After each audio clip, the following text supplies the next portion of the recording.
Welcome back to our channel. ఈ రోజు special recipe వచ్చి ముడితో ఉప్మా.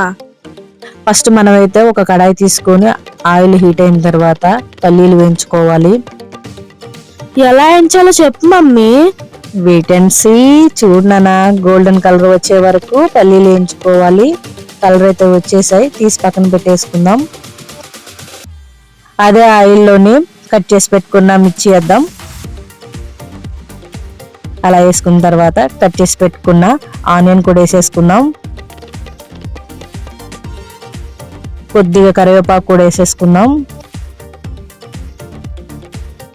కొంచెం కలుపుకుందాం. ఈ అన్ని ఇంగ్రీడియంట్స్ ని లైట్ కలర్ లో వచ్చేలాగా వేయించుకోవాలి.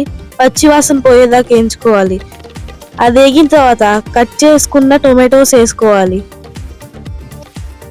టమాటా అయితే కుక్ అవ్వకూడదు, లైట్ కుక్ చేసుకోవాలి. ఒకసారి కలిపేసుకొని పక్కన పెట్టేసుకుందాం.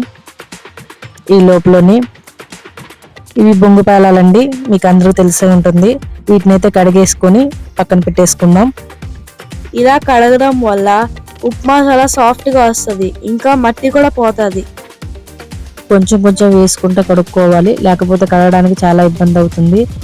మా సార్కి అయితే చాలా మంచి పని పడిపోయింది. ఇలా కడగటం వలన మట్టి ఉంటే పోతుంది.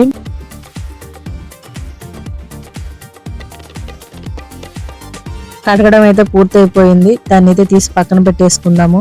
ఇలా పక్కన పెట్టడం వల్ల ఒక 2-3 మినిట్స్ పక్కన పెట్టుకోవాలి. అలా పెట్టడం వలన ఉప్మా అనేది చాలా సాఫ్ట్ గా వస్తుంది.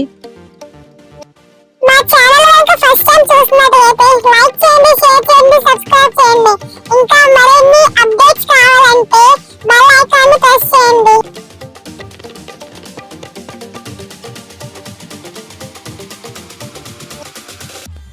2 మినిట్స్ తర్వాత మనం ముందుగా ప్రిపేర్ చేసుకున్నాం కదా ఉప్మా కోసం, అందులో వేసేసుకోవాలి.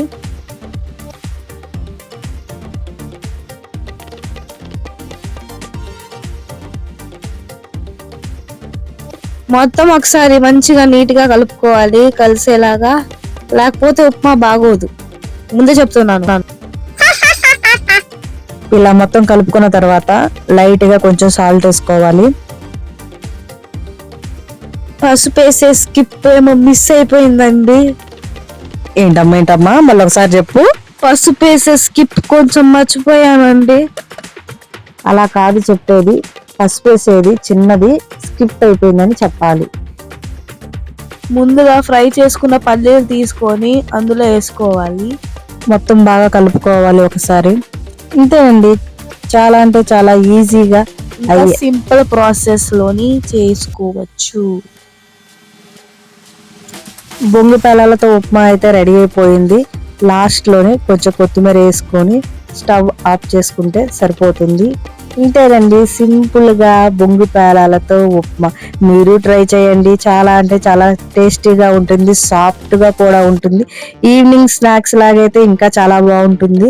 మీరు ట్రై చేయండి, నచ్చితే లైక్ చేయండి, కామెంట్ చేయండి. ఇంతేనండి వీడియో సింపుల్ గా. Thank you for watching.